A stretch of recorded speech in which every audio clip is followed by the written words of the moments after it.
Yeah, the session is recording now. You can start. Thank you so much, Amit. Okay, so Universal API management is basically helping us to manage or govern or secure the APIs within the single control plane. So let's suppose you guys are having the Mulesoft APIs and the non-Mulesoft APIs, which are running some other places like on premises or the cloud or some other places. Now you want to do the management of all of that through the single umbrella. How we can do that? So with concept of that, this thing came up, Universal API management. So we would like to from where we would like to like secure and manage and govern and put all the policies through a single place, and it will be implied to all kind of APIs.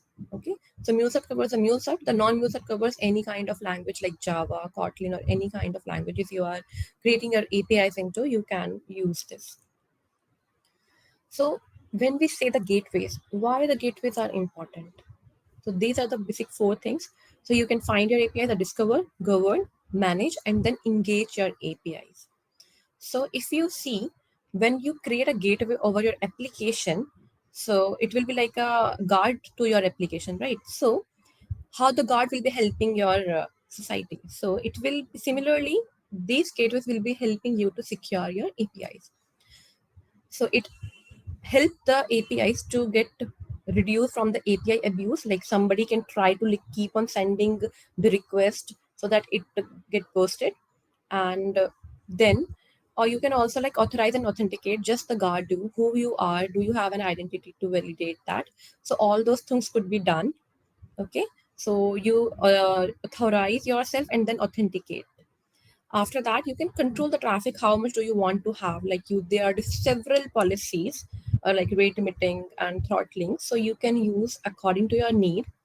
After that, if you want to see the analytics as well, after the whole thing of the governance is happening, you want to see in the visualization how it is happening to see the patterns as well and the traffic that is coming along to your APIs. You can visualize that using the gateways. So what does the secure API gateway do for your system? As I said, so basically, when you will be verifying the identity of the associated API request with the help of the token validation or the other means as well, there are so many, like you will be using JWT, beta token, and all that. So you can use any kind of it. You will be seeing, I'll show you on the page what are the different options available with us to do the validation of the authentication and authorization, like OAuth and all. Apart from that, you can also create your own policies later on, which the Rohit will cover up, how we can add more features to it to make it more secure. We can do everything here now because we have the flexibility to do so. After this, if we see how much traffic is coming up and who are authorized to use that, similarly, we can use the rate limiting and throttling to see like it is not coming up way too much that our APIs get burst. After all of that, for the logging and analytics, you can use all the logging to see the transactions and see all the runtime policies to see if all these are working and getting enforced correctly onto your APIs. So with the Anypoint platform, if you have created an account, even in the trial account also, you can do all of this thing. You doesn't need any kind of suspicion to be taken up, titanium or anything. You generally find these three options by the trial account as well. So Anypoint platform gateway basically provides you with the three kind of gateways to secure your APIs. The number one is the Flex gateway, which we will be learning about today. Earlier, we were having just these two options, Mule Gateway and the Service Mesh. The Mule Gateway were able to just secure and govern the Mule APIs. And why it is like that? Because the Mule runtime is basically embedded into the system. So you cannot like create your own Mule runtime anywhere. So where it's like an engine which is required to run your application. So whenever you deploy your application, you must be seeing that you choose for the Mule runtime. And all when you deploy your application onto the Cloud Hub, you do the selection of your Mule runtime, like 4.0 or 3.0, whatever you want to go with. All that thing is embedded into the Anypoint platform. And that's why, because we do not have the flexibility to create our more Mule runtime somewhere else, it is embedded into the endpoint platform, we do not have the capability to like govern and manage the non-Mulesoft APIs as well. So later on, when the need came up that there are now we have so many APIs, a client had a lot of APIs and they wanted to secure and do the management through a single plane. So this thing came up, that is Flex Gateway. Now with this gateway, you can manage or secure the APIs running anywhere. Okay, so all those things could be done. The service mesh is basically for the Kubernetes based microservices. We will be ignoring this part for today, uh, and we'll see how these two things works. But that is also one of the option to like gateway, one of the gateway option. So there will be an anypoint platform which has this particular component API manager from where we will be doing all of the thing. And in after that, it will be connecting with the Flex Gateway and it will be helping us secure all kind of the APIs. We will show you in more detail. So these are basically the things that comes up with the Flex Gateway. Securing and managing, as you already know, it will be doing for any kind of APIs running anywhere. Extension capabilities to from the MuleSoft, now we can go for the non-MuleSoft as well. Security and the governance means achieving the consistent security because it will be under the single umbrella, right? So you can use the consistent security and the governance across the every API that is operating in any kind of the environment. Now, when we comes to the Flex Gateway, there are basically two modes to configure that. Okay, so that is local mode and the connected mode. We will see that in more detail. What are the authentication method that we will be needing to register and do the other stuff with the Flex Gateway with the Anypoint platform? These are the three options basically. You can use Anypoint username and password. Second is the authentication token, and third is a connected app. There are three options which we can use.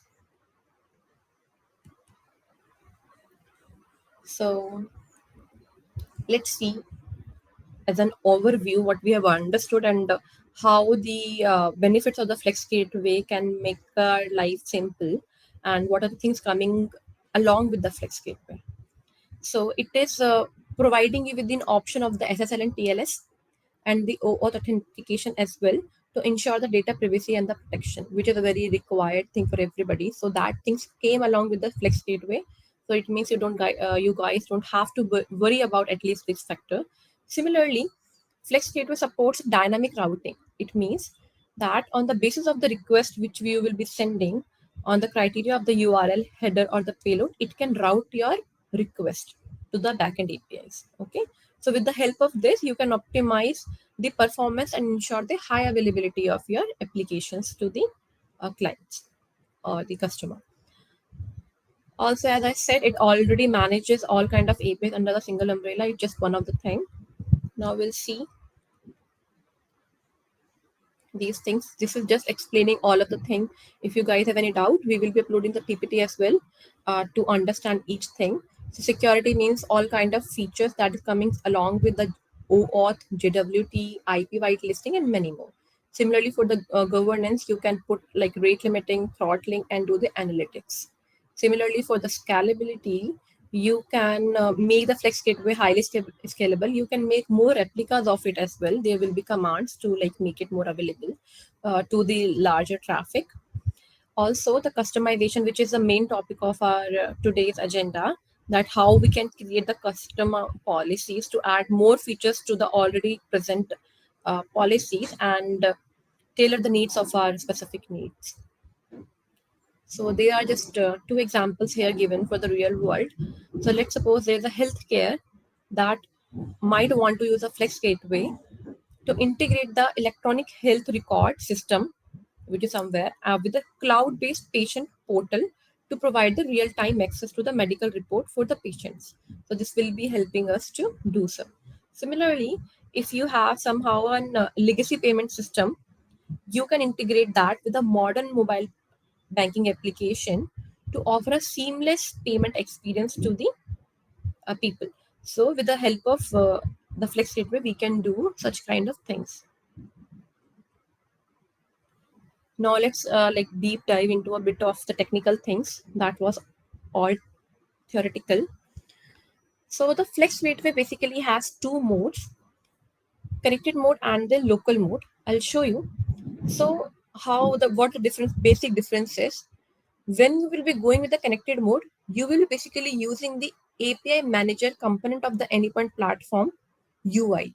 So if you want to go handy with the UI, you do not know much on the CI/CD commands or this all declarative commands, you can directly go and use the UI. Okay, but if you are extremely good and you want to add more features and more controllability over the Flex Gateway, we will suggest you to go with the local mode. But most of the things, the basic things, are already covered with the connected mode. With the API Manager UI, which is very simple to see and select the options, all the policies are already present there, so you don't have to write any of the YAML files or any other files to do so. You just have to click and it will be done for you, which is why the UI is better for the new person as well. So the only difference at a higher level I could say is the connected mode. You can use the endpoint platform UI to apply the policy and do the governance, while for the local mode you have to use your configuration files declarative. Okay. Now we can have different deployment patterns where our applications and other things are running up. We will be seeing this thing in detail, but I hope the basic difference is cleared over here. And so like, if let's suppose you have an end system which is deployed very to the on-premise, and you don't want anybody else to like see the other controls. So what you can do, so with the help of the local mode, because you have more control over that, you can do all of the maximum things. If you want to add more features to it, so with the local mode you can configure all of this thing. Okay.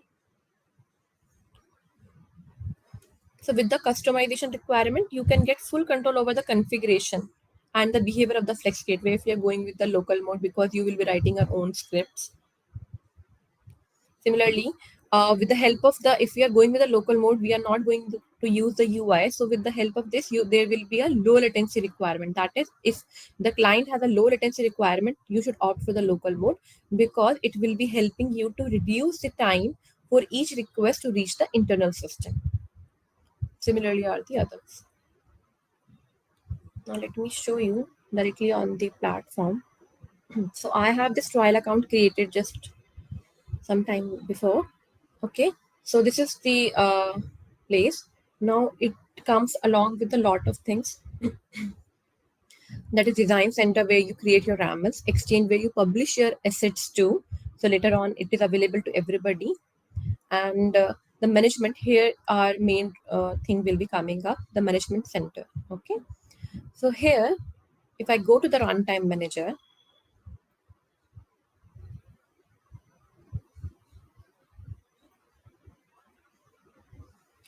you will be seeing an option for the Flex Gateway, which is a new feature. So it is doing the needful of explaining that.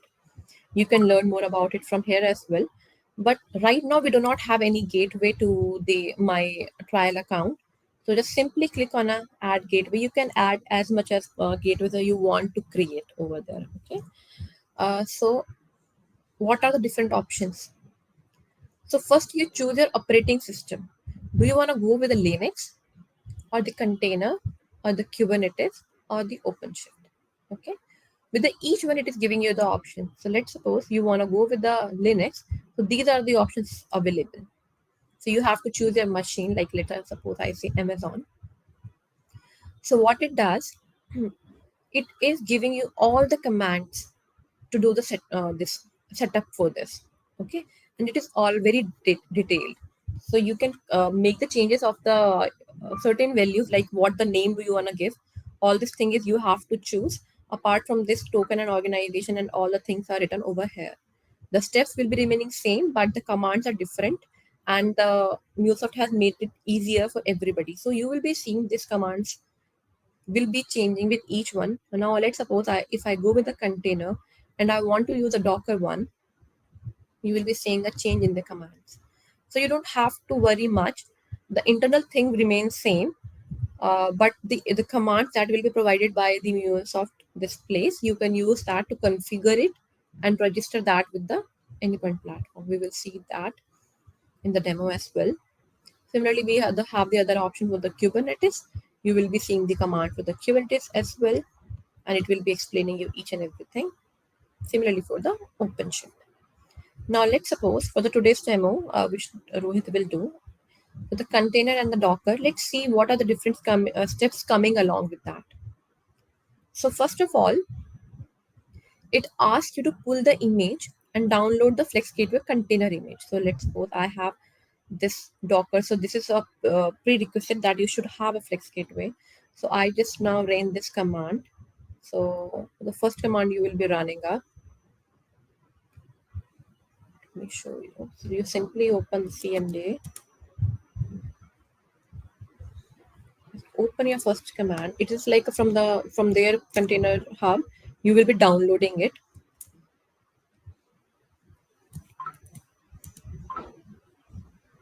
It might take some time. But once you run this command, you will be seeing an image in the Docker with the like this. Okay, that you have already this. But right now it is unused because we haven't used this image somewhere. Okay. Now let's go to the another steps, what it will be coming along with. Now the second thing is now you have the Flex Gateway on your Docker because that's what we chose when we were deciding where do we want our Flex Gateway to be. I said I want to be on the Docker. Okay, so the second step would be to register your gateway. So you can this is a command. I have altered it according to myself. Okay, this is for the Linux. If you want to go with the Windows, you have to replace all of these backslashes and make all of this thing into a single line. And then after this you will be seeing a command according to your requirement you can create. Okay, like this one I have created into the single line because I have Windows. So create a particular folder first. Okay, I have created this one where all of the things will be working for me. And it will be doing basically, it will create a registration.yaml file which will be having all of the information of the gateway. Okay, and what we want to connect right now, we are using the token one. We can go with the connected app or the other options as well, but for this one the easiest one is to go with the token. We are using the token to get the registration done, and then it will be creating a registration.yaml file. The second thing is connected true. This is the main point. If you want to go with the connected mode, you have to put it true, otherwise false. In the case of the false, it will be doing the task for the local mode. Okay, where you have to write all of the things through your uh, commands. Okay, once you've done the registration as it says, it will be giving you a registration.yaml file where your location is. Okay, right now it was taking time, so he will be doing the needful, Rohit. And then you just simply, now the registration is done, image pool is done, you just simply start the gateway. So this is the simple command to do so. If you see here, what we are basically doing, we are just giving the image name, the Mulesoft Flex Gateway, which we first pulled.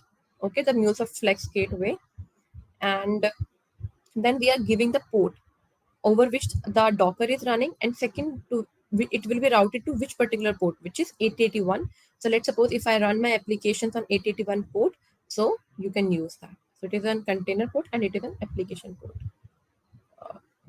Okay, so this is the thing. Now I'll try to show the same thing through the steps as well. So you should have your prerequisites done, that is Docker container or whatever you want to go with, where you want to actually install the Flex Gateway. The second thing is you register that Flex Gateway using any of these methods like authentication token, connected app, or the endpoint username and the password, whatever you want to go with, you can choose and change the commands accordingly. After that, the third step which I showed you, start and run the Flex Gateway. Till the time you will be seeing a gateway option. After that, if you want to add more replicas, there are commands provided. You can add more instances of the gateways to that. Once you're done with that, you can go to your API manager and publish your APIs under the Flex Gateway and put your policies. So this is all the theoretical done, and this is the command which I have written also over here. In case you guys face any issue, you can go through mine as well. So as I showed you, once you do the first step, it will be giving you an image in the Docker. The second is, once you are done with the registration, you will be seeing these gateway, whatever the name you will be giving over here na, at the last. With that, you will be seeing the gateways option over here. The Flex Gateway, the next time with this particular command, we created this Flex Gateway Meetup 1. So now it has 11 replicas if you see. So you can add more replicas to it as well. Once you do this command to your destination which you gave while you were running the command, the registration.yaml gets created. And then you can go to your API manager and select the option for the Flex Gateway, use any of the one, and now you will be seeing it's in the connected mode and apply the policies as required. Okay. Now we'd like to stop sharing and Rohit will take up on the demonstration part. Yeah, thank you, Mitali. And even in the chat section, I can see few questions. If you will get time, please go through it. And yeah, so let me share my screen. So Yogesh, I feel you have questions, so Mitali will see and she will answer it. Okay, and Mitali, Yeah, I'll anytime continue. you can Yeah, use the mic also, yeah, and you can stop me. I'll keep on seeing the sideways. You guys, you Okay, can continue because we are short of time. okay. So I'm sharing my screen, guys. So wait a minute.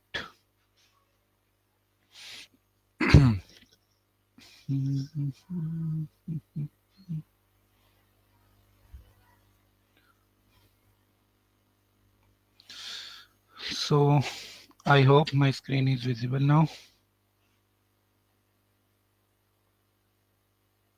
Yes, Rohit. Okay. So before custom policy, flex gateway in connected mode.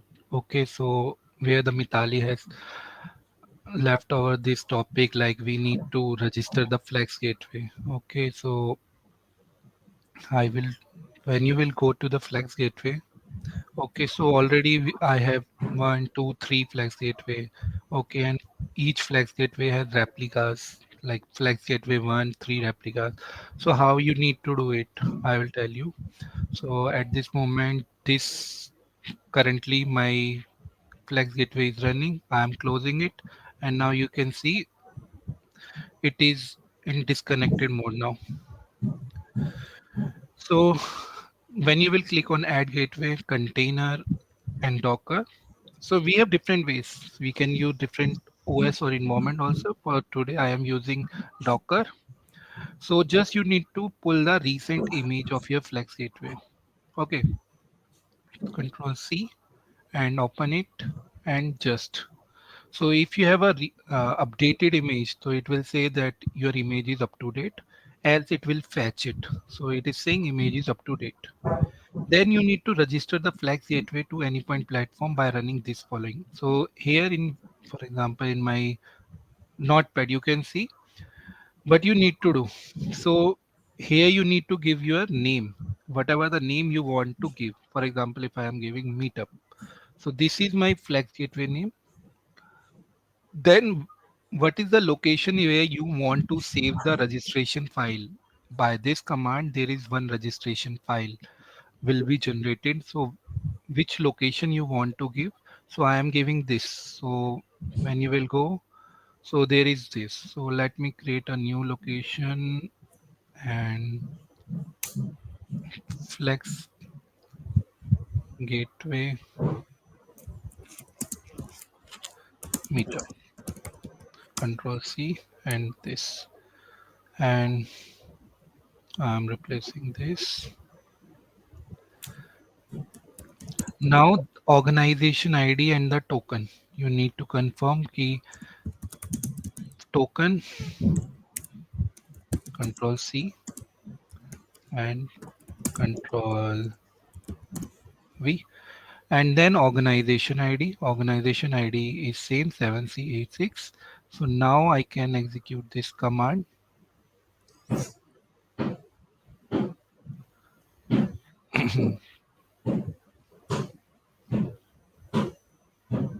So it is saying registration completed, and when you will see registration.yml, and when will I will open this, you will see data like what is the endpoint logging, metering, what is the endpoints, they where it will have specifications, TLS key, all those things. It is already covered in the previous sessions also. Then in the last, you need to run this start gateway. Okay, so for running the gateway, you need to give two things. One is container port and then is application port, on which port your container is running, and second one is port on which your application is running. For now, my application is also running on 8081. Okay, so let me correct this. So now this registration.yml will be connected to your control. So if I will go back, Flex Gateway, at this moment everything is disconnected. Now meetup one should be connected. See, it is connected, one replica. Once it is done, now let's come to the main agenda. So custom policy, Flex Gateway. Okay. So what is custom policy? We have also custom policy in the MuleSoft. But for the Flex Gateway, why we are using the Rust SDK? Okay, why we are not using the Mule for SDKs, which we have normally. Okay. So for example, if you want to go for the custom policy normally, so what you need to do, you need to develop the package. Sorry, you need to develop those policy and then package that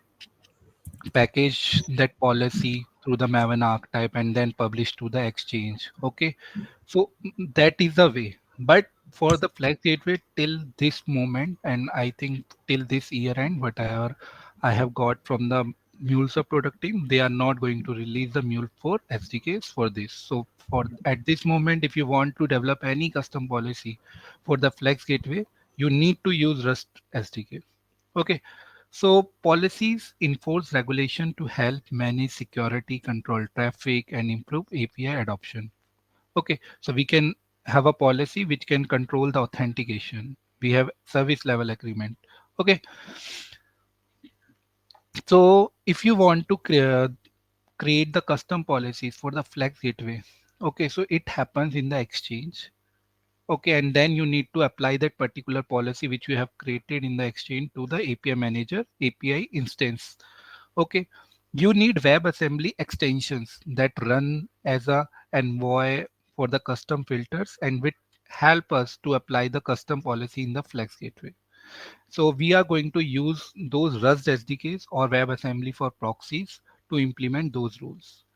So today I will cover one use case, and through that use case I will try, because custom policy, it's up to your business justification. Okay, it can, your requirement can be different.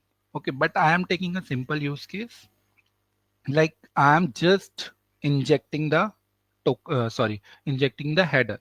Now you will say MuleSoft have already uh, header injection policy. Okay, then why I'm doing this? Correct.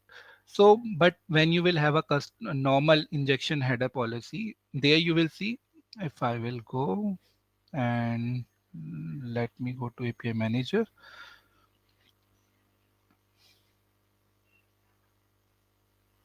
Hmm, I don't have any instance for now. Okay.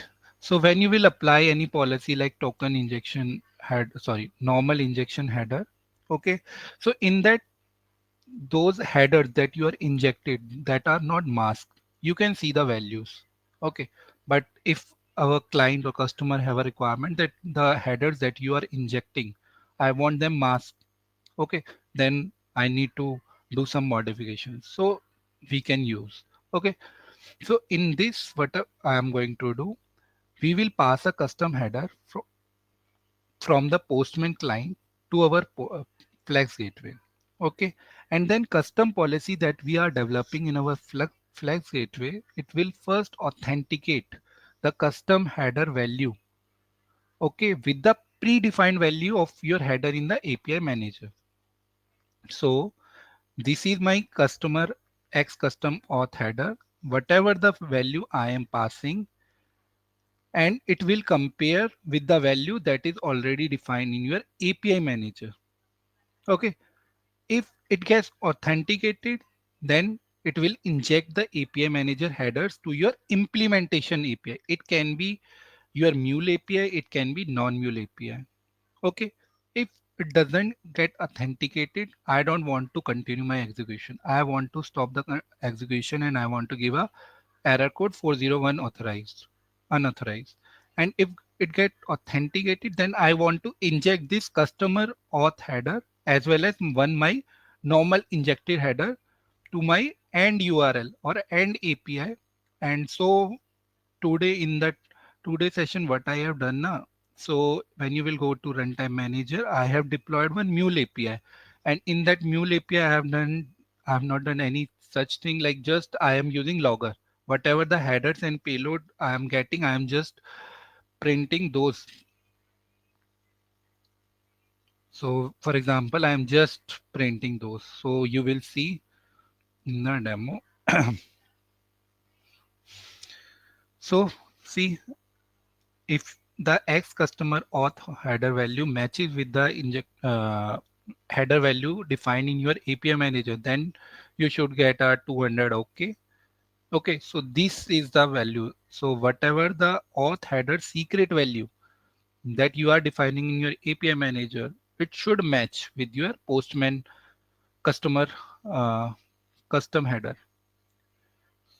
If you are not sending anything, then I want the X custom auth header is missing and I want success message as a false.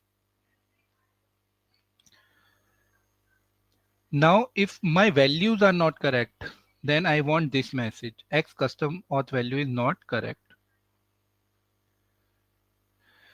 Now, if everything is perfect, it is going through your end URL, then I want in my logs injected header. There should be some injected header and there should not be any non-injected header value, and the payload that I am passing, it should be there. So to implement this, what you need? You need Anypoint platform with the administrator access. You want GitHub access. Why GitHub access? Because some of the third-party dependency that we are using of the Rust, it is available on the GitHub only. Okay. Then you need to have a Rust must be installed on the system, and then Flex Gateway created on your API Anypoint platform. What are the steps to publish customized policy for Anypoint Flex Gateway using Rust?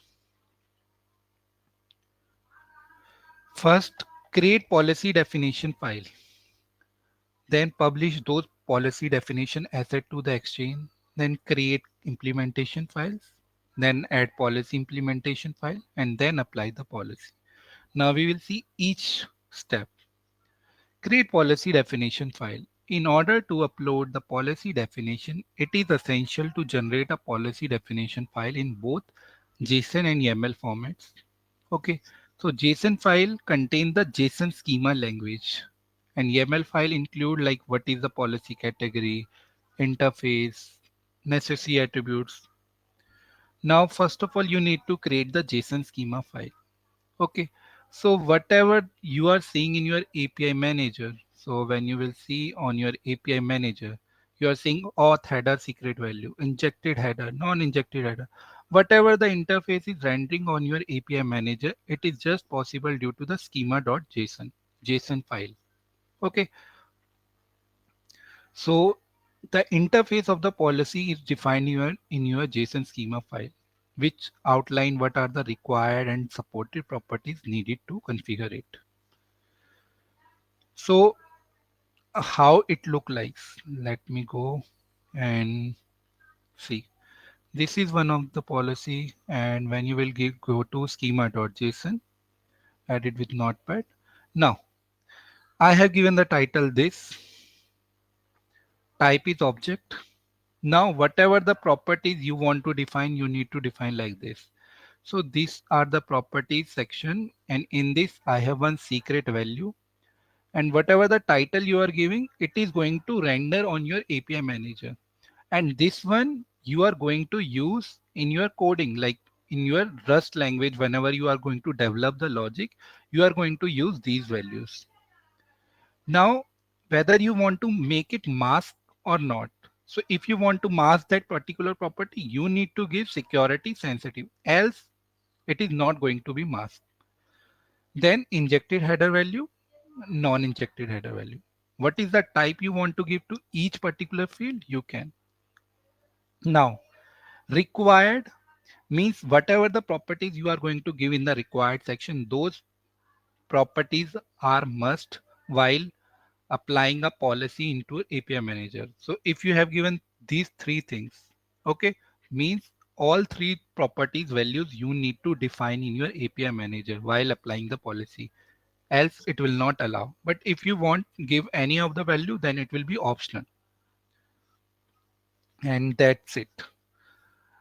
Once you have defined the schema.json, then you need to create the definition metadata YAML file. The policy and its requirement are detailed in the YAML file. Okay, it is not bound to any particular runtime. It is not particular uh, bound to binary. Okay, so when you will see the metadata YAML file, it gives name, description, category.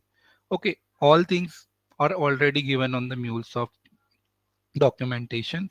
Just for your reference, when you are going to develop, you need to focus on these one two things. One is name. Whatever the name you are giving in your metadata YAML file, you need to give the same name while publishing a policy to your exchange, else it will give you an error. Even I will provide you the demo how it will going to give you the error. Then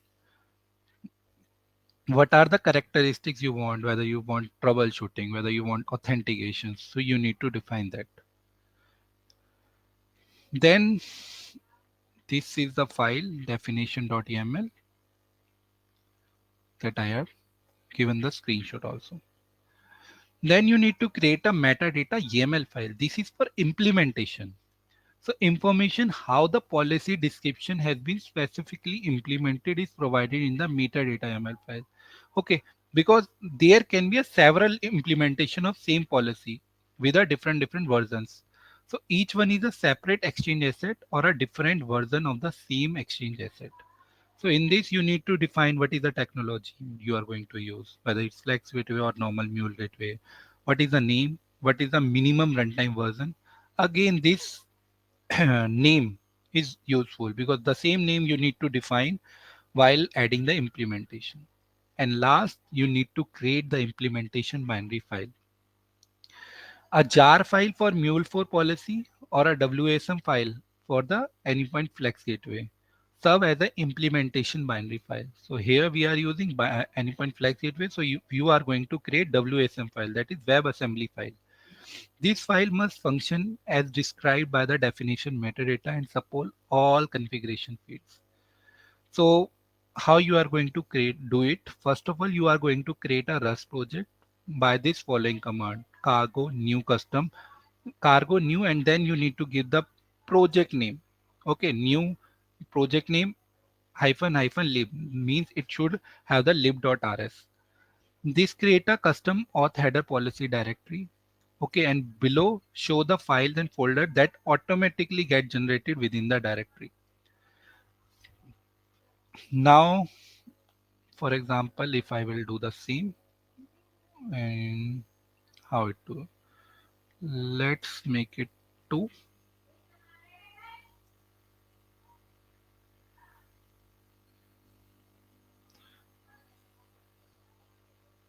and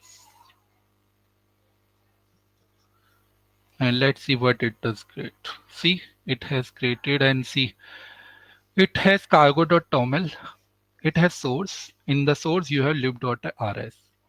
Now, what cargo.toml consists and what lib.rs? So, cargo.toml, when I will open this, You will see the name, version, addition, and then the dependency. Dependency section is empty. Means whenever you are going to define the logic in your lib.rs, that is source, in the source you have lib.rs, whatever the logic you are going to define here, at this moment it doesn't have anything. So it's normal a template.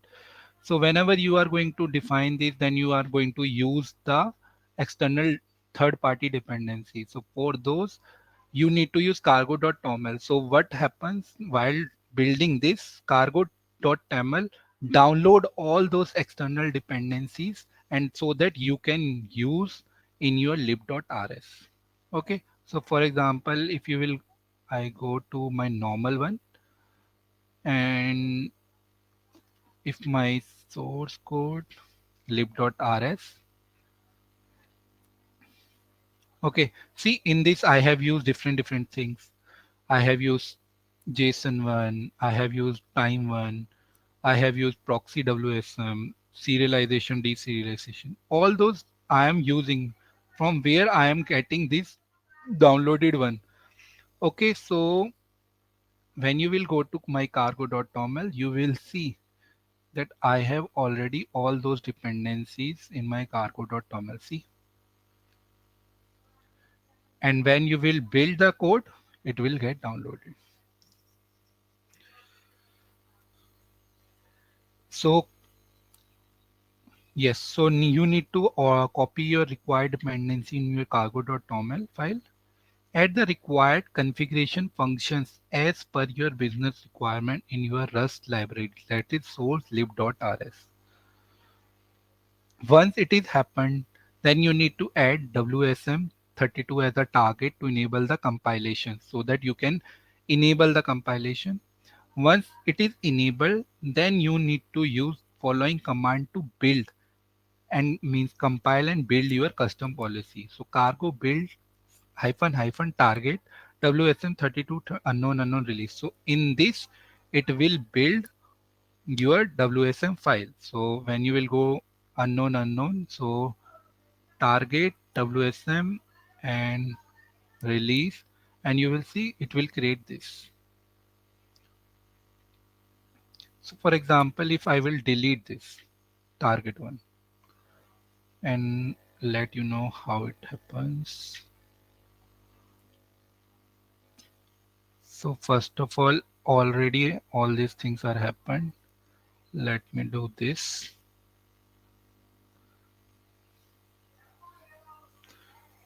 Oh, sorry. Cargo.tamil. Okay. I'm in wrong directory.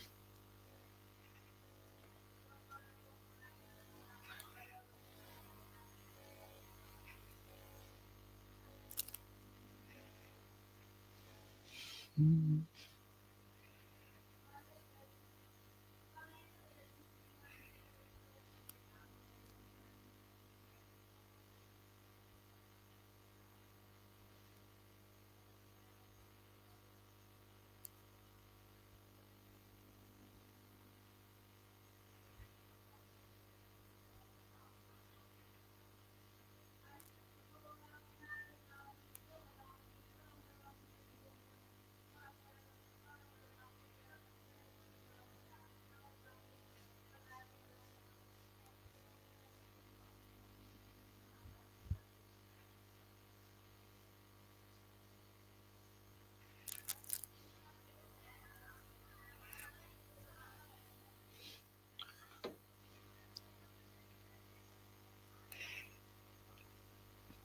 So in the target, you will see WSM unknown release. Then in the last, whenever you will publish your policy, you need a optimized binary code. So whatever you are doing by this step, it won't be optimized. So you will see 2002 KB. Okay, but you want a optimized binary file. So by this command, it is picking your optimized library file and then making it optimized and putting on release custom auth header dot policy dot wsm. So when you will go directly on your target, and you will see this is optimized one, 244 KB. Then how you need to publish your policy definition asset to the exchange. So whatever you need to do, go to your exchange and do the following step that I will do in my demo. So open your exchange, publish, click on publish a new asset, give a name. Name should be same that you are going to use in your metadata YAML file, then asset type policy, schema file, and the metadata file you need to upload. It will create this, but implementation is still pending. Then you need to click on add implementation. Okay. And then you need to give the same name that you are going to use in implementation metadata file, then binary file and the metadata file.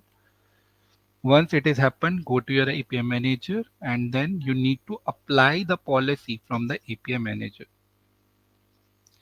Go to your API manager, add API, name, asset type, and then it give implementation URI, or at this moment we have changed Mulesoft changed the interface. Now they have downstream URI, sorry, upstream URI and the downstream URI.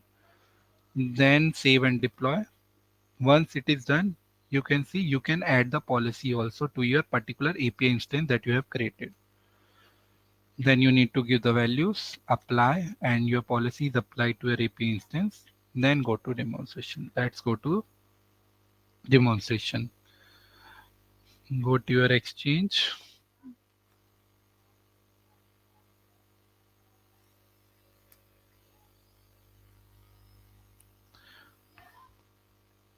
Okay, now click on publish asset.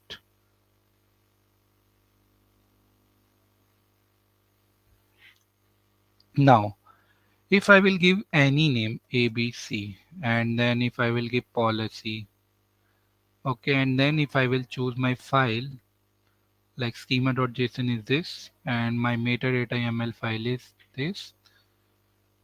Okay, now when I will publish it, see what it gives the error.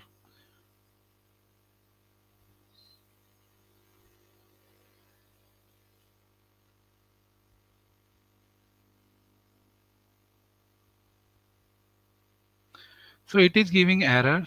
The asset is invalid. The name that you are providing in your metadata file is not equal to the metadata name.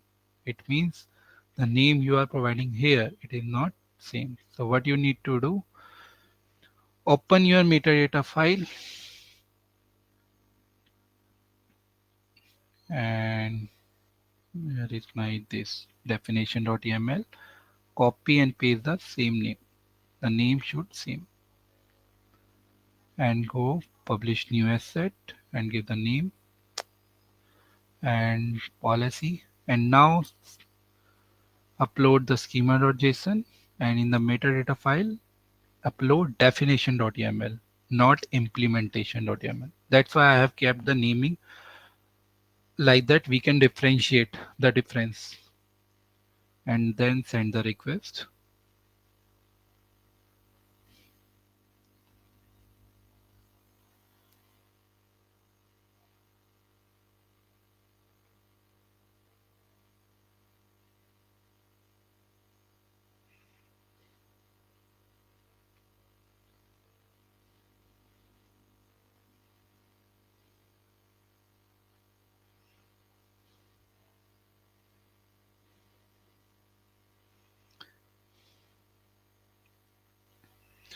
Let me try again. What happened?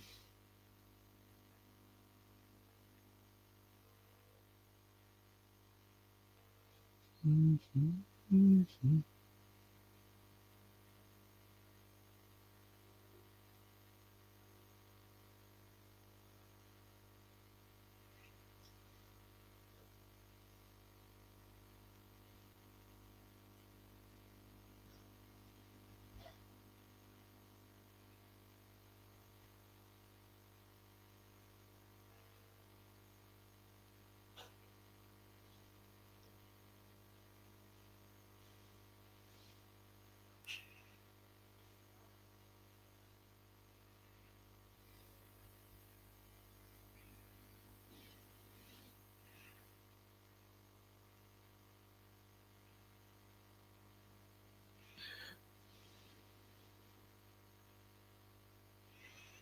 Okay.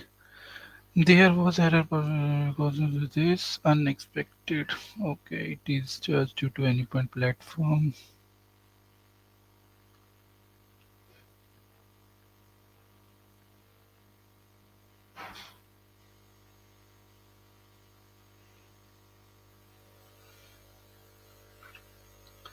So my custom, it is happening. Something is happening.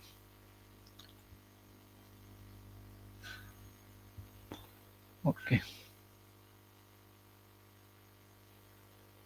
policy, choose file.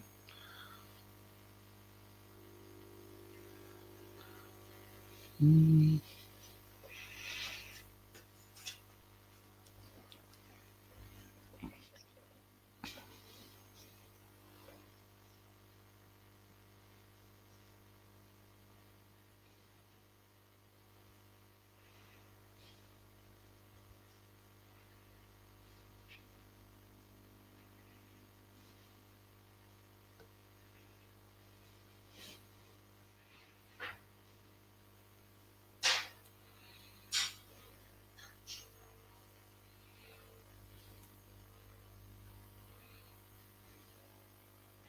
Probably there is issue with this account. Let me log out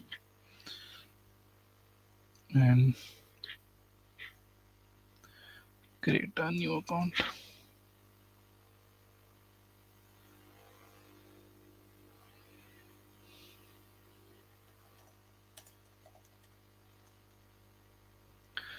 Mhm.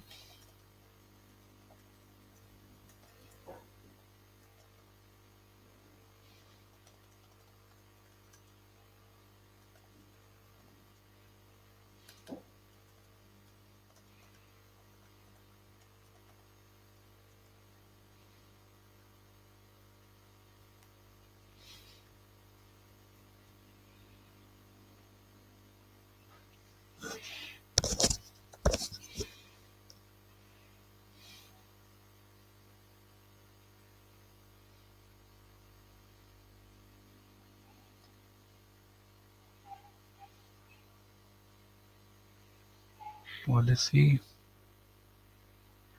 file.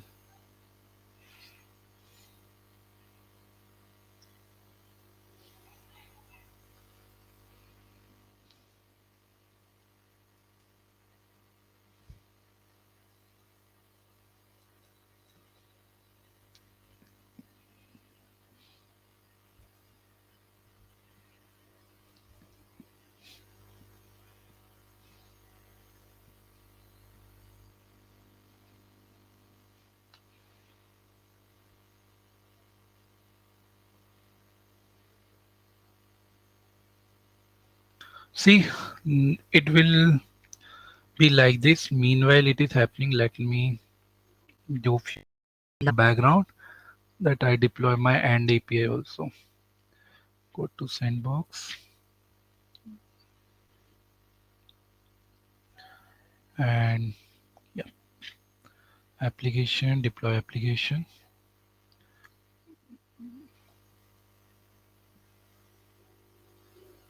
Let me do cloud one. Got it. Choose file, upload file, and implementation API.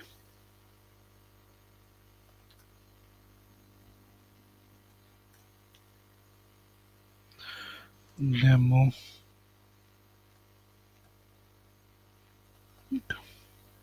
ठीक है, and deploy.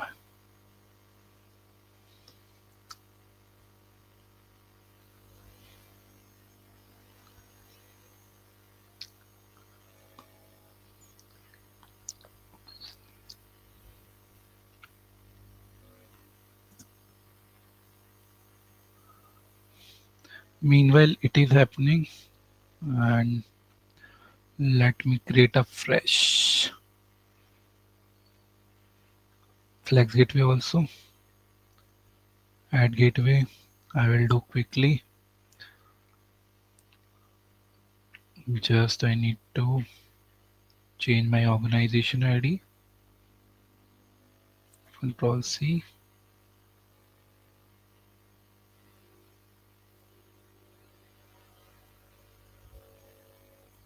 and token.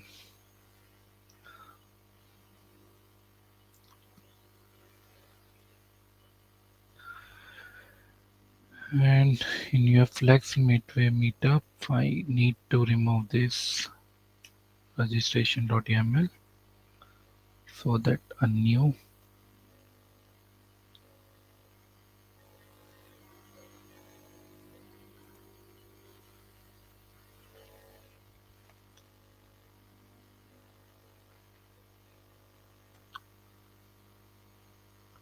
starting registration.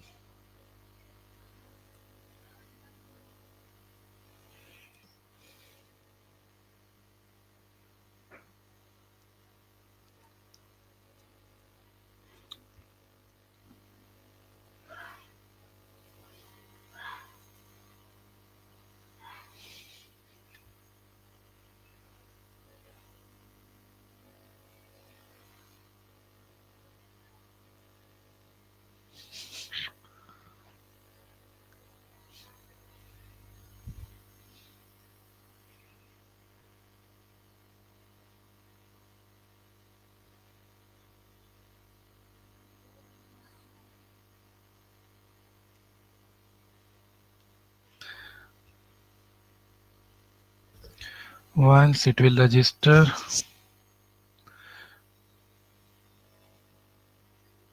I need to go to my exchange. It looks Flex Gateway is giving issue. So go to, once you have created this, go to your implementation, add implementation, and you need to give the same name, custom policy, this, and the implementation .yaml, whatever the name you are going to use here, same name you can use. So copy and paste. Choose file, binary file. It would be your optimized file. So optimized file in the target, and this is optimized in your normal. And then your metadata file, you need to go and you need to implement.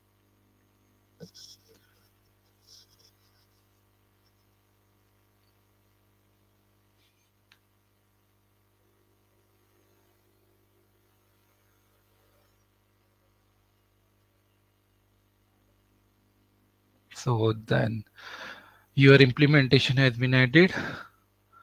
So let me see if my Flex Gateway has been added or not. Not now. So it is saying it is completed. Let me see if it is completed. Else I need to do, yeah, 12:38 Flex Gateway meetup. Yeah, it is completed. Now you need to run this. So run this, and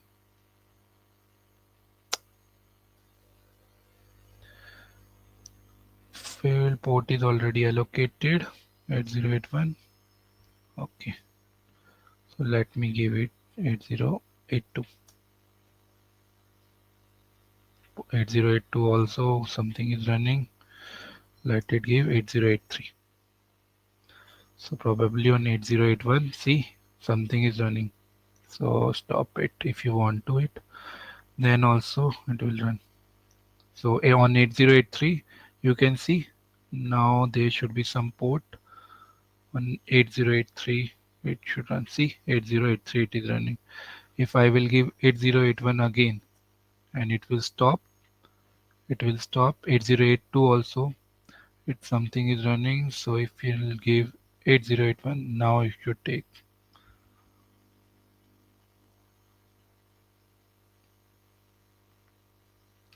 And go to your Flex Gateway and see meter 1 is connected mode. Now what you need to go, API manager, go to your API manager, add API, Add API, add new API, and then you need to choose the Flex Gateway. Next, create new API, then choose create new API, whatever the API you want to choose, and whatever the name you want to give, like demo API.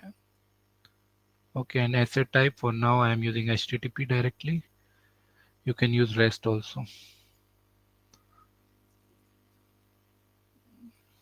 Now, these things you need to fill, like port, base path. For now, I'm using simple base path slash. Now, what is the upstream URL you want to use? Okay, so you can use upstream URL of your API. So your application is running and go to your API and manage application and use this URL http.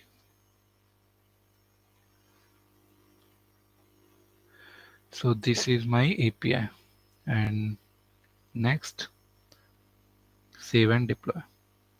Once you will save and deploy, it will deploy on your Docker container also. Deployment request started. Yes. Now go to your policy, and now let me show the difference between your my custom policy and the normal policy. If you will click header injection, there is normal header injection also. So when you will click on the next, and you will see inbound. Now you will see I can see all the values. I can't make it sensitive. Okay, so now if I want to make it sensitive, so based on my requirement, custom header injection policy, next, now whatever the value, secret value I am want to give, and it is mask. So one, so you can't see whatever the value I am giving. Okay, injected header, for example, I am giving injected header, injected and non-injected. So in your and API, this header will be injected, and based on the value you are giving, it will be checked in your lib.rs and then apply. Once it is apply, and yeah, now let's check directly first of all our endpoint, whatever the endpoint we are using, whether it is working or not. Then we will see through the Flex Gateway. Yes, it is working. Now mule one localhost, our container is on 8081. Then okay, so if it is up, I can hit the request. So first of all, if I am not sending the X customer auth value, then it should give custom header is value is missing. Then if I am not giving 1234 and I am giving ABC, I have given in the secret value 1234 for your information is not correct. If I am giving 1234 value is correct, then it is giving 200. Okay, and when you will go to your and URL and API, you will see the logs. This is normal one when I have hit directly, and this is one when I have hit now. See, you can see injected header, injected X custom auth 1234. Okay, and payload I haven't sent anything. So now how it is happening, how you are building the logic. So when you will go to your lib.rs, that is the main thing, lib.rs, source lib.rs. Lib.rs has a Rust code. Okay, in the lib.rs code, you can see, so to understand, to create this logic, you should have a proper understanding of the Rust language. Okay, so if you want to learn this Rust language, Rust playground also we have. Okay, and Rust combine the features of C, C++, and some functional programming also. Okay, so Rust has a different concept, how to use if else, okay, how to create the variables. So You can learn the Rust directly through this link. um, and then this is my playground.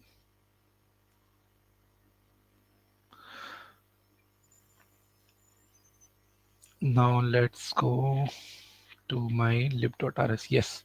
So see in this, whatever the values I have defined in my schema.json, I am fetching those values.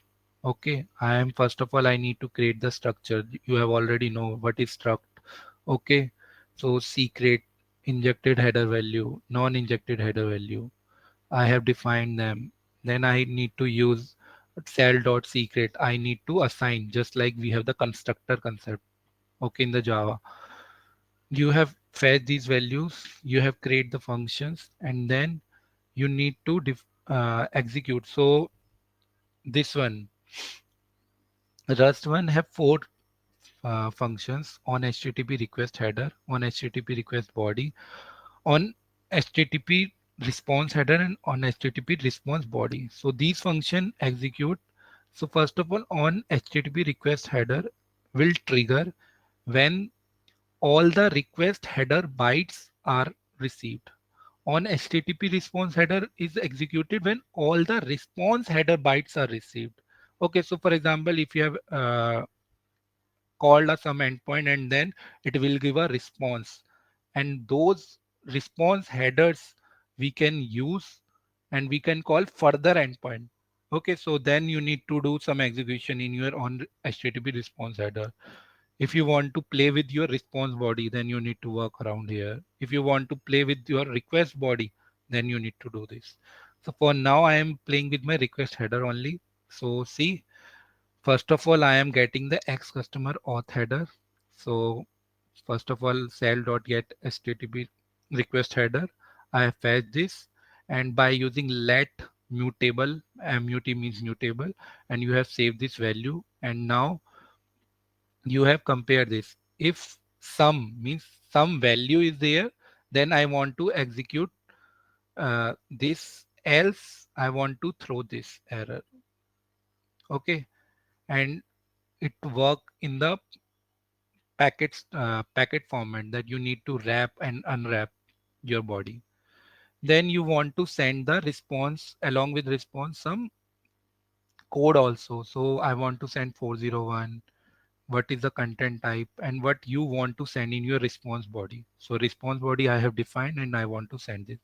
Now we have written action pause, written action continue. If I will give written action continue, it means I don't want to stop my execution. I want to continue my execution even if the error is occurring. Okay, but I don't want like this. I want to stop the execution here only, and I don't want to continue my execution. So that's why I have given written action pause. Then the second case, when you want key your value X customer auth header value should match with your cell.secret, whatever the value you have defined in your API manager. Both should match. If it is not matching, then I want this response 401 code. Okay, so if you want to send some other code, you can. If you want to send some different body, you can.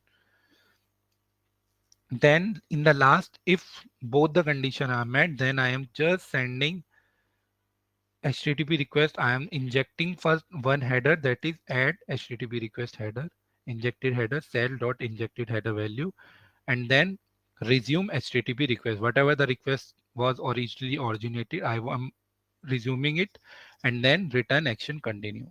Whatever happens, I want to continue that. I don't want to stop this. So by this, you can have a get request also, you can have a post request also. So you need to explore around the Rust language if you want to play around the lib.rs, to be honest. So that's only the thing, okay, that I have touched. Now I will go quickly for the automation purpose. Okay, so I don't know if anyone have any questions. No. So lastly, I'm not going in the depth for the last topic, that is automation. If you want to automate your flex data, if you want to, so see, I have done a manual efforts. I have published an asset. Okay. I have create an API instance. I have deployed an API instance. I have add the API policy. It requires a manual effort, but if I want to make it automated, I can do it through a pipeline. Okay. So what you need to do for this? So let me, first of all, what you need to do, let's complete. So Flex Gateway API automation. First, what you need, first of all, you need endpoint platform with administrator access. You need to have a client ID, client secret, that is connected app, and it should have a proper scopes. Okay. Then Flex Gateway and the GitLab access. Okay, you can make it through Jenkins also, but already it is covered on the Mulesoft documentation. So I am covering through the GitLab. Now, what are the tools you need? You need to use maybe curl, you need to use python, you need to use yq, you need to use jq. If you want to play around the JSON body, you need to use jq. If you want to play around YAML body, you need to use yq. Then if you are playing around any CLI command, then I am using anypoint CLI, then installing node.js. Now, so you have seen, and let me do one thing. Custom policy, Flex Gateway, Meetup, and this is up.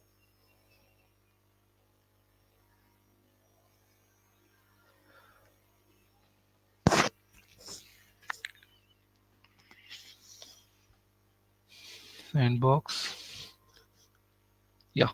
So first of all, if you will go, meanwhile it is happening, let me open my publish exchange. So if I need to do anything, first of all, what I need to do, publish an asset to the exchange. It required manual effort. Then, so it is saying I can make one stage, that this stage will only trigger when, okay, this is again based on your business requirement, correct? So I will take you through directly through the demo part, what you can do. Yes. Okay. So first of all, what you need to do, you need to go to your GitLab. You need to create a project. In that project, you need to create a gitlab.ciml. Okay. GitLab have a different concept. You can have a parent and child concept also. I'm not touching those concepts. I will probably touch, due to the short of time, I will cover that in the depth in the next meetup. So when you will see, you can define the stages. You can have the variables. Even you can have that variables in the anomaly. If you can define, if you will go settings and go to your CI/CD, you can define the variables also here. If you are, I am defining client ID, client secret, all those things. And then for each stage, so first of all, what I need to do, so in my logic, what I have done, like whenever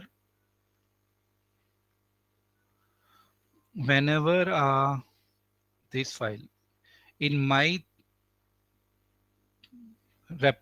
in my group, this is my second group, and in this Mulesoft meter project, if there is any demo.yaml file has been changed, then I only want to trigger my pipeline, else I don't want to trigger my pipeline. Okay. So that's why I have kept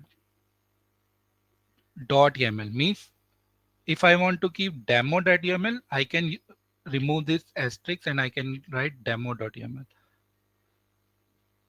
Then what I am doing, I am comparing based on the SHA commit ID, what are the files changed. And then in the loop, I am doing based on that particular file. I have given already file name. If that is the file, then only I am making one variable true. And if that variable get true, then only I am executing the further stages, else I am not executing. Now this is the one of the way, if you want to share the variables across the stages, you need to use the artifacts. Okay, so what I am doing in the variable property file, I am storing this variable change file, and then I am using it. And to use this, there is a function dot expand variables from file and reading those variables. So then in the later stages, I am just using this variable function dot expand variable from file. Then this is nothing. For example, this is my publish asset. Okay, so for each stage, this script what required. So I am in the before script, I am doing all those things what I need. So I am defining how to download those dependencies, and then whatever the things you need to publish an asset, like asset file name, asset ID, all those things. Okay, so from what I am doing, from my this Swagger file, I am taking this all those things. Okay, so based on my requirement, I need to fetch all these things from my Swagger file. So I am doing this. So I have done this, and then you will see I have published an asset to the exchange.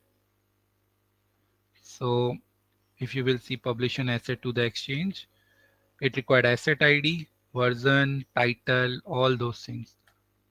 Okay. Then deploy API. Deploy API. First of all, it will create an API instance, then it will deploy an API instance. Okay. So create an API instance and deploy an API instance. So what I can do for now in this, I think there is no Flex gateway is running at this moment. Okay, because what you need to do, you when you are deploying an API instance, you need to give a particular target ID, that is the ID of your Flex gateway which is running. Okay, so what I can do, I can directly run any of the, like Flex gateway 1 I can run.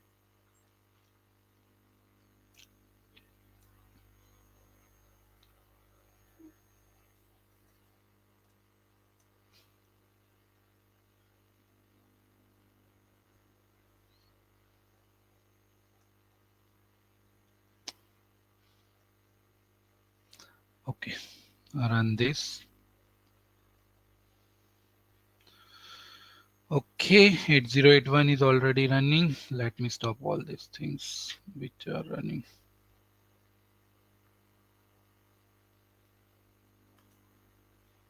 Now it runs. So Flex gateway, I need to, this is my target ID, and copy and edit single file, and this is my target ID of my Flex gateway which I am using, and then the target name whatever the you are using, Flex gateway.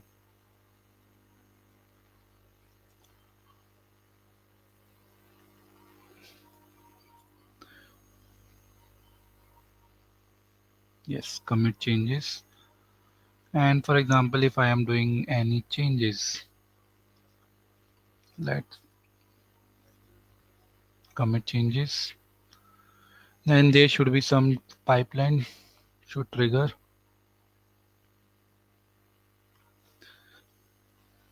And pipeline consists 4 stages. First verify, second this, and then publish asset. And last one is my, I have kept manual trigger myself only.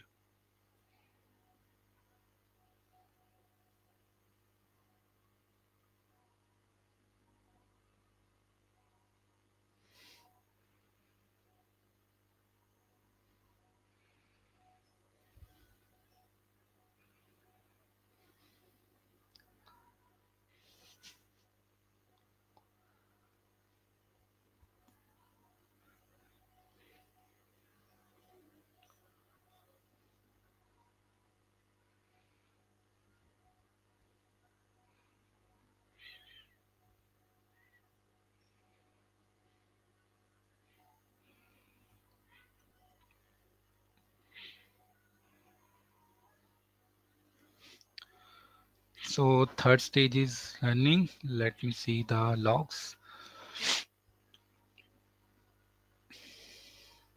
and I can go to my exchange also. That there should be some asset should publish once it is done.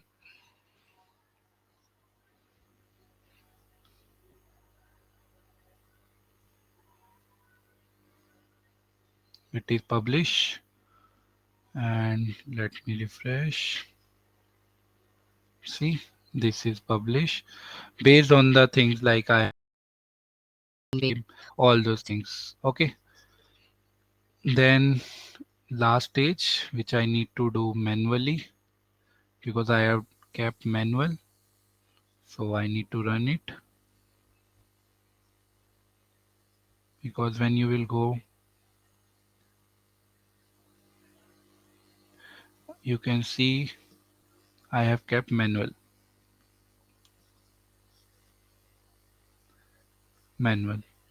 So GitLab have lot of concepts.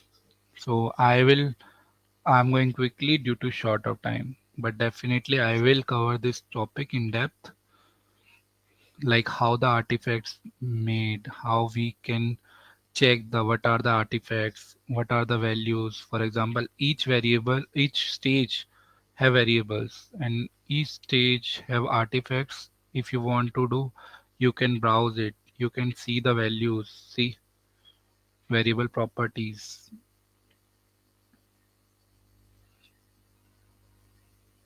and it will download your variables. See, open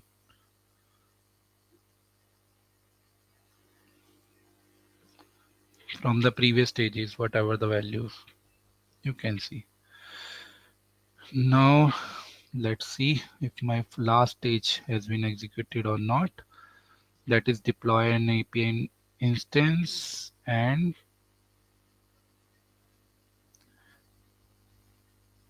last stage is this. First of all, it will download all the dependencies, and it is downloading, and then it will execute all those commands.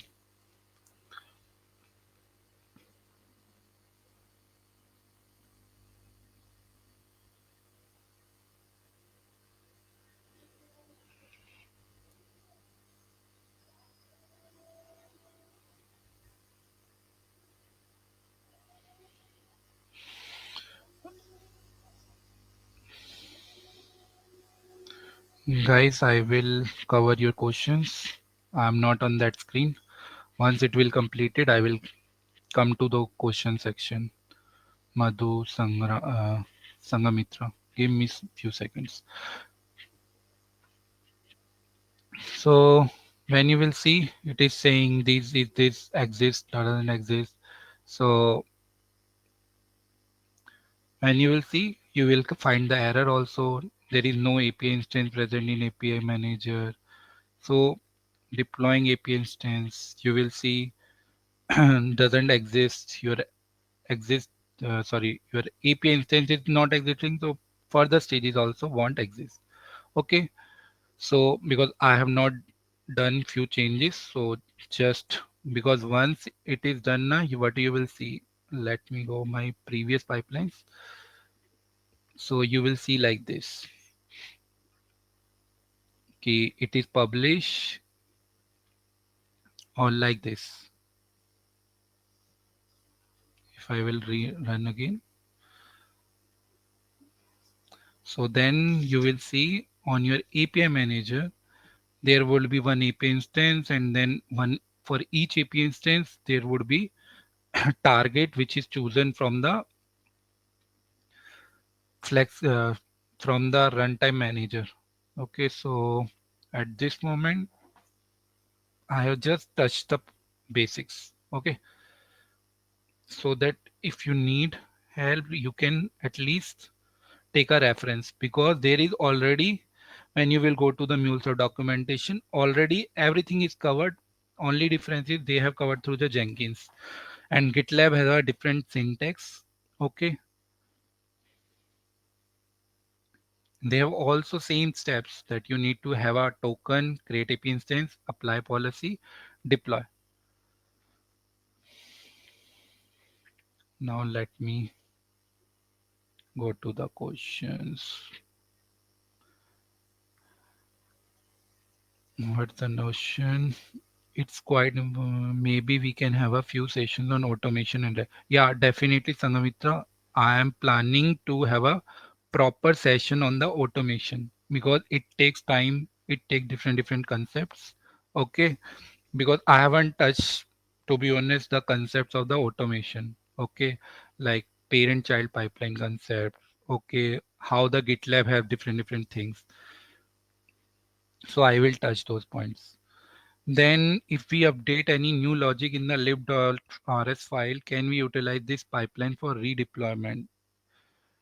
If we update any new logic in the lib file, first of all, if you are updating any new logic in the lib.rs file, then you need to again build your file so that a new updated WSM file generated. Because if you are updating logic and you are not generating your WSM file, then still in your exchange you have your implementation with a old WSM file. So for this you need to update your implementation file with a new version, and then you can utilize this pipeline for redeployment. Hmm, okay, so it's just like okay, so for now I haven't anything like no API instance, so that's why it's not doing, because I am using a different AnyPoint platform account, to be honest. So for this, I need to create a proper client ID, client secret, organization ID, environment ID, all things I need to set. Okay, so that's it. Using feature the same. Okay, I am giving the mic access also, to be honest. So if you have any questions, so let me give you mic access, Anamitra, so that I can get your requirements. Okay. Yeah, Sangamitra, I have given you mic access. If you have any questions, feel free to ask. Yeah, are you able to hear me, Rohit? Yes, I can. Yeah, thank you. First of all, thanks Rohit and Mitali for this session. It is really informative. It is quite effective. Hmm. Thank you so much. And I had just one question, and that Yeah. regarding the custom policy. Whenever we are talking about the custom policy, Hmm. the first idea is we have to create the WSN deployment build. Okay, Correct. uh, the basic gateway or the basic wiring between the policy, the Hmm. normal policy definition and the policy implementation file, which Hmm. is very much common with the mule custom policy also. But the Hmm. difference here, what we have to do is, if we really want to propose the customer, Hmm. we have to have the Rust framework just to Correct. make sure we have a WSM jar built so that it can fit the CNCF, the cloud native envoy proxy, because it Correct. has to be fed into the envoy proxy, and Hmm. that WSM file build, I think, yeah, WASM, I think, yeah, that build Correct. will refer from our existing schema file and implementation file. Correct? Okay. Okay. Am I right? Is my thought Yes. right? Okay. Correct. Okay. So instead of, suppose we already have a custom policy in Mule, which is holding up the common component like the schema and the implementation, but Hmm. the building part here, for the building part, we need to have this Rust framework in place. I think Madhu Hmm. was also saying that we have to install that. We have to build Correct. jar, and these Correct. additional files, whatever Hmm. got created out of this build, Hmm. is it something that lib dot that parts are out of this jar? Out of this framework or something like that. Out of the framework What I'm means. trying to say is, like, whenever Hmm. you are trying to build one jar for the Hmm. WSM. Suppose a WSM jar you want to build, Correct. then you Hmm. are feeding what are the inputs to the WSM jar is my schema file and my implementation file, right? Okay. Yeah. Okay, so after you run this building file, after the jar is created, during Hmm. this jar creation, what are the artifacts are generated? Can you please, brief it? Maybe I missed that. So During the basically during the compilation or building, yes, correct? yes, So whatever the dependencies you are giving in your cargo.toml, Okay, Okay. one of the important thing is cargo.toml. If you are not defining any dependency, but you are using in your lib.rs, okay, Okay. then your build is going to fail.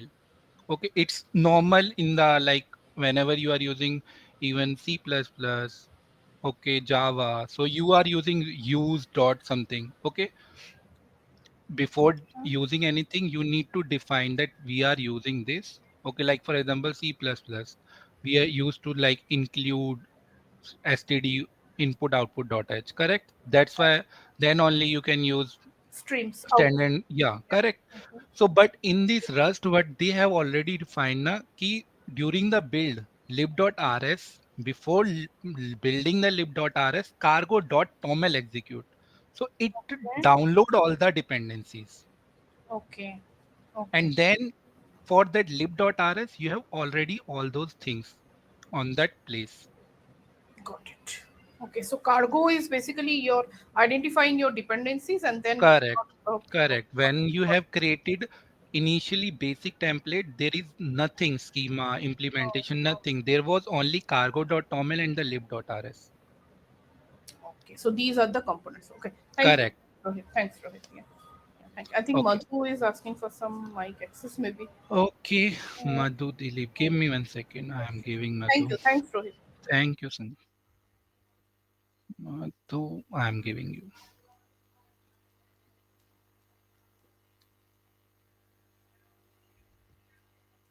Go ahead, Madhu. I think you have got the mic access.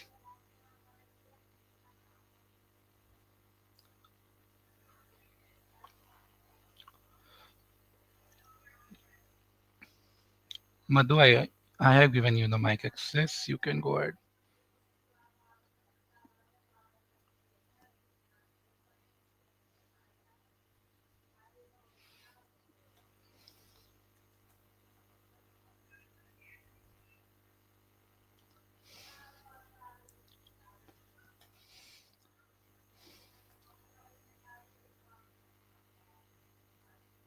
If anyone else also need mic access and they are not fine to provide like questions, please feel I don't find options. Okay, give me one. Let me try again, Madhu. Mm, hmm.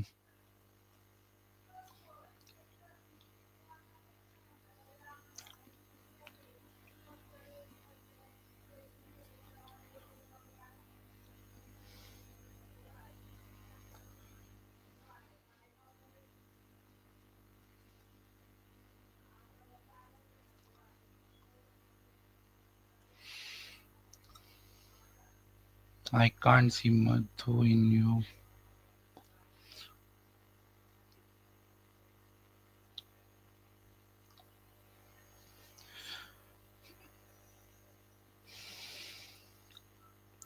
Madhu, you can now try. I have given you access of host. Probably now you can try because I can't give you.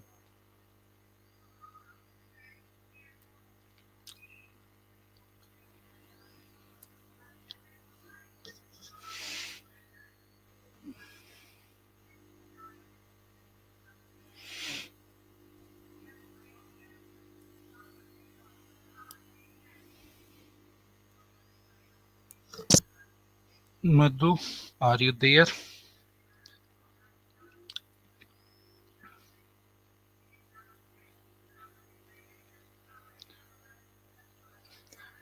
Else you can rejoin if you are not finding that option probably.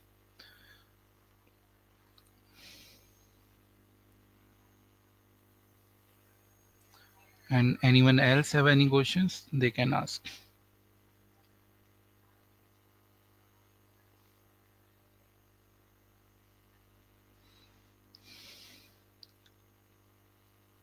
And if anyone of you planning to give any meetup, feel free to connect any of the team member of the Faridabad meetup group, and we are happy to onboard you as a speaker with any of the good topic that will be helpful.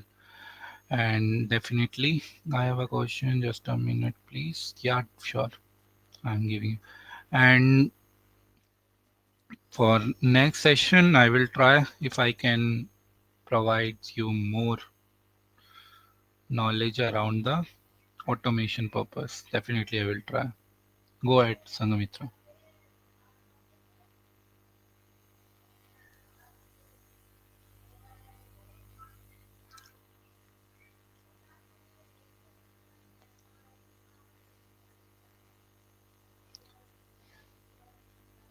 So yeah, I just had a hello. Am I audible? Yeah, Okay. you are audible. Just had a chat with Madhu regarding the same. Actually, he is not able to speak up. Hmm. Basically, the question what he had is, suppose Hmm. Rohit, we had a for one particular use case, we had a Hmm. logic to implement, as you mentioned, the custom header injection. Okay, HTTP ठीक header है. injection. Okay, so Okay. we executed that, we created the lib file, we built our project, and we deployed it. I mean, the policy Hmm. we deployed it. Now, suppose for the second use case, we are not going to use that. There is a required separate requirement. Okay, we are Okay. not going to use the same thing. I mean, the same HTTP injection is not required. Maybe some different logic, maybe some tokenization or other thing Hmm. is required. Hmm. So Correct. in that case, is, I mean, what are the things we can use from the previous one, or and what are the things we have to create it newly? Okay. First of all, lib.rs, you are saying, for example, you have defined token injection, one case. Okay. Hmm. Second case can be like apart from token injection, you want to validate the token, and if you want to send have a get and post request and all Yes. those logic. Yes. Okay. Yes. One condition it can be. So use single lib.rs first of all. Don't keep multiple lib.rs. Mm-hmm. In the single lib.rs, you can define any n number of things you want to have. Any a number of things. That means, Means yeah. like you can have your token injection also, you Okay. can have your token validation also. Okay. But if you are thinking if your code is getting too much complex, then definitely you need to create a new custom policy because lib.rs, if it is different, then it is a different policy. Okay, so per policy, ideally one lib.rs should be there. Yes, yes, because single lib.rs uh, will refer to one cargo.toml, correct? Okay, yes, yes. Everything is single. Okay, Because if you are going to use lib.rs to lib.rs, then how will you define like which cargo.toml you are referring and how will you make it dynamic? okay. So suppose if we have for, if in my organization, suppose I have two Hmm, APIs, two hmm, APIs having two different security requirements, hmm, security policy, custom hmm, policy. hmm, Both of this custom policy for these two APIs, I hmm. can create one single lib.rs that will Correct. point to one cargo, and Hmm, we can, I mean, we can trigger or we can cover both hmm. the API securities via this Correct. single lib.rs. So what happens now, for example, if you have two requirement like two different requirements, so normally it should have two policies because if you will keep everything in your one lib.rs, okay, Mm-hmm. so if you have token validation also, token injection and xyz also, Mm-hmm. so when you will compile it will become a single wsm file, correct? Yes, yes, yes. So when all the logic in one, when you will add API instance and then when you will apply Hmm. the policy, so Mhm. both policies are going to apply at the single time. Yes. So per But if policy, per hmm, one lib file has to be created. correct. So it totally depend on your business requirement. If you want both policies to be applied at the single time, keep in one single lib.rs. If you want different, for example, sometime you want to use first policy, sometime you want to second policy. Mm-hmm. So then definitely you should have a two folder structure that is two lib.rs. Okay, because both lib.rs definitely have a different schema.json also. Got it. So it So has it got a one totally dependency. correct. So Okay. basically based on your business requirement. Got it. Got it. Thank you. Yeah, thanks, Rohit. Thank you. Thanks, Okay. and thanks everybody. Okay. So I think Madhu, your question also has been asked, and we are, I think, good So yeah, so we are good to wrap up the questions. And if you are having still any questions, feel free to ask on the LinkedIn we have. Feel free to mail us, and you will have the recording within 24 hours on the same meetup page group. And yeah, we are happy to have you in the next meetup. We have next meetup, I think, on 20th. So we will come with next topic. And thank you everyone to be here on the weekend.